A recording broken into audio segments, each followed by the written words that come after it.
Storms coming, I can see the clouds. No running's gonna save you now, and heart rate is gonna fall down like gravity, like gravity. Oh my god, this song is so good. I love that Lute is entering her villain arc, and I hope that she does something cool this season.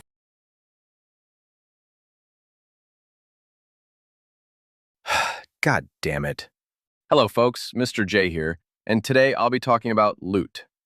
Since I just found a way to watch the show without spending money, asking my friend for his Prime account so I can watch it, I thought it would be fun to watch the show after, let's say, the negative reviews of it.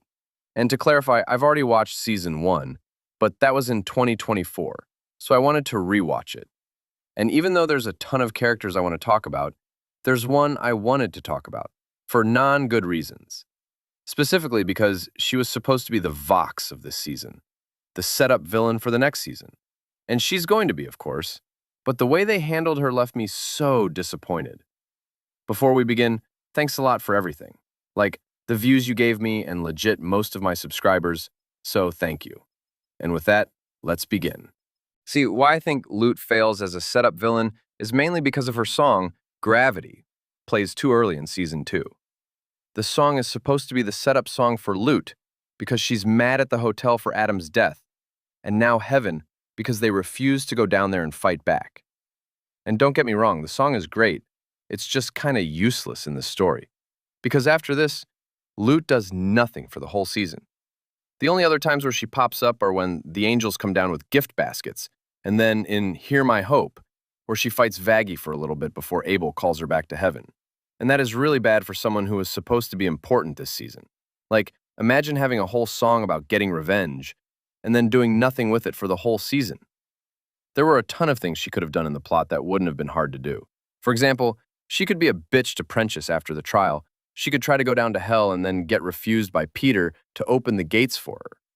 She could try to beat the shit out of Vox multiple times, but always gets stopped by either Emily or Sarah, and actually shows hostility to Charlie because she barely did for the woman who basically killed your boyfriend.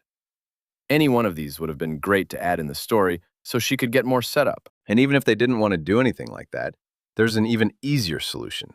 Cut Gravity from episode 2. I don't know what they would have replaced it with, but if they don't want Lute to do anything, probably save her song for the end of the season. Where could you put this, you ask? I don't know, maybe after the might of Lilith has been stopped, we get a peek at Lute singing a bit of Gravity. And this is the part she should sing. The princess has to pay for what she did that day, for what she took away. Quick note here. When I was recording this part of the song, my editing software said part of the song was copyrighted. The beginning silent intro. So I had to go back and record it again, which wasn't that annoying. But it felt really weird it was copywriting silence just because it wasn't frame perfect. Anyway, since I've now discussed why Lute's setup song was really bad, I now get to talk about the better setup villain in Season 1, Vox. I'm just going to play his setup clip right now. So yeah, it happened again, but I'll explain why it was good anyway. It was basically all the V's singing about how they'll take over since Alistair is gone and the angels are defeated. And even though it isn't the greatest part of the song, it still works at a setup for next season with them as the villains. And that's kind of it for this video. There are more videos on the way, so this video is going to a nice intermission for you guys. And with that, this is Mr. J, signing off. See you next time!